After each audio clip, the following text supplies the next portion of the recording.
Home Depot data breach 2014. The news first broke on 2nd of September 2014. Brian Krebs announced on his blog Krebs on Security that several banks were reporting credit cards being sold on the dark web with links to purchases made at Home Depot.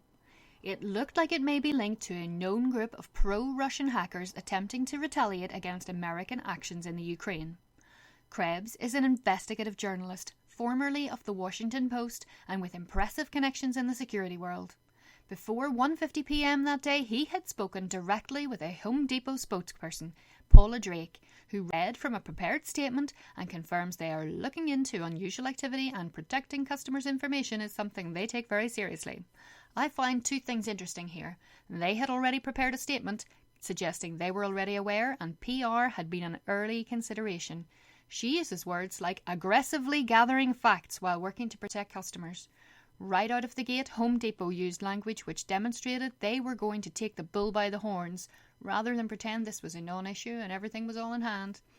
At 1:50 p.m, Krebs updates the story to say his banking sources say the breach may have happened as long ago as April or May, leading to speculation it could be bigger than the recent Target credit card hack. Krebs' accounts of the Home Depot data breach are particularly interesting as he is able to compare information given in person from Home Depot spokespeople to his sources inside the banks and security industry. Few other news sources are able to make these comparisons within their reporting as the incidents unfold because they just don't have access to primary sources that Krebs does, and indeed many simply regurgitate lines from Home Depot's own press releases. The 3rd of September sees the news break more widely, including on the financial markets, and saw Home Depot stock drop slightly. Home Depot themselves issue a press release, which is widely quoted in many articles and news programs over the next week. It has emerged nearly all the Home Depot stores are affected by the attack. Forbes ran an article filled with what I can only describe as wild speculation. Security professional Neil O'Farrell speculates heavily about similarities to the Target attack and then goes on to decry that if it is indeed similar attack, most of the basic security was not in place. They use negative words like debacle and mess, and they also speculate on the impact on sales and the percentage share price, even though there are not yet any facts at all to base this on.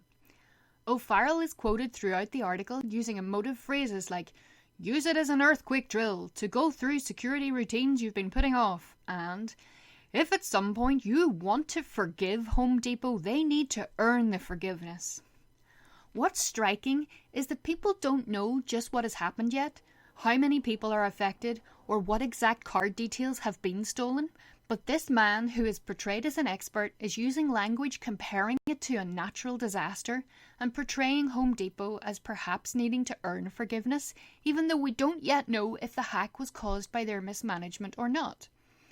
Near the end of the article, we learn that Mr. O'Farrell's employer offers credit monitoring and identity protection for free. Perhaps that played into his decision to engage in some fear-mongering before the facts were known in order to gain some customers. Or perhaps he just likes to feel powerful and wise by giving important advice, by making the situation seem more dangerous and the company seem more incompetent. It doesn't seem very professional to me, but it does seem like a way to get yourself quoted in the press because sensationalist statements sell news. Wall Street Journal's Money Beat, on the other hand, are much more forgiving, claiming Home Depot already have chip and pin hardware installed, don't want to make the same mistakes as Target, and are taking pains to communicate and keep customers in the loop. The difference in reporting is stark. The 7th of September, Krebs announces that his sources tell him the malware used in the Home Depot attack is a variant of that used in the Target attack. However, as late as August 15th, Trend Micro reports that only one of over 24 anti-malware tools can even detect it as malicious.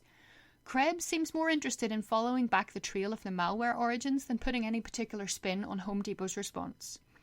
On the 8th of September, Home Depot finally issues a press release confirming there has indeed been a breach. They start by reminding everyone that they are the world's largest home improvement retailer.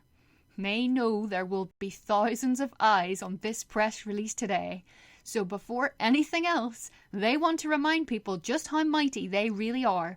It's a clever move, Once again, they use the word aggressive alongside protecting customer data. No doubt meant to conjure visions of a fierce guard dog or protective bodyguard. It's interesting psychology. The CEO empathises with customer frustration and anxiety and preemptively thanks them for their patience and support. By not focusing on what's gone wrong in the company, but rather on customer reactions, he has made the customers feel listened to and supported. We still have very few details indeed, but because of the language used and the fact that each company statement has mentioned working with banks and law enforcement, we probably feel okay to wait. In fact, the Wall Street Journal publishes a piece the same day which quotes much of the press release verbatim and says its payment security systems fell victim to a massive cyber attack. This distancing language, Home Depot wasn't personally attacked, its payment systems merely fell victim to attack.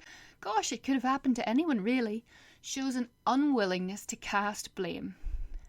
Mashable jumps on the hyperbole bandwagon on 10th of September, presumably as a way to stand out amongst the flood of news stories only quoting from the press release, and runs with the article title, "The Truth About Home Depot's Security Breach. Hacking was easy," quoting many experts out of context of the Home Depot hack, referring extensively instead to the Target hack and others, and using lines like, "You're a victim too."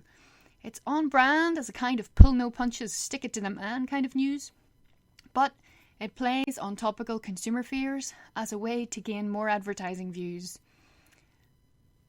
And 18th of September sees another Home Depot press release detailing the scale of the breach at 56 million customer credit cards and confirming it is indeed bigger than the Target hack. Forbes reporting the same day focuses on Home Depot's unrealistic estimation of the financial impact, emphasising they have failed to protect themselves fast enough with encryption. Market effects were short-lived, however. By November, Home Depot were reporting healthy sales figures again, and JP Morgan analysts were stating that the breach was firmly behind them, and consumers just don't care anymore and are becoming numb to data breaches. By contrast to Forbes reporting, Fortune, another business and finance website, run a video by a senior editor in November, which is unbelievably complimentary of the way the Home Depot CEO, Frank Blake, handles the crisis. Blake, despite being due to retire, is characterised as stepping up, owning it, and being honest and transparent in a way that did not happen at Target. Could this be the real reason that Home Depot did not suffer as much financially? Or has Fortune a vested interest we don't know about? The 7th of November is the final really interesting update from Krebs, as Home Depot have said in an update that some customer emails were also leaked, which may then be used for phishing attacks. Final details of the attack have now become clear. A third-party vendor username and password was used to access the system, and then a Windows 0 day was used to get into the point-of-sale network. Wall Street Journal reports that the self-checkout lanes were targeted because they were labelled as such on the system, which is why it wasn't a bigger breach despite how long the attackers were in the network. At this point, it becomes obvious that really only point-to-point encryption on the tills would have helped Home Depot.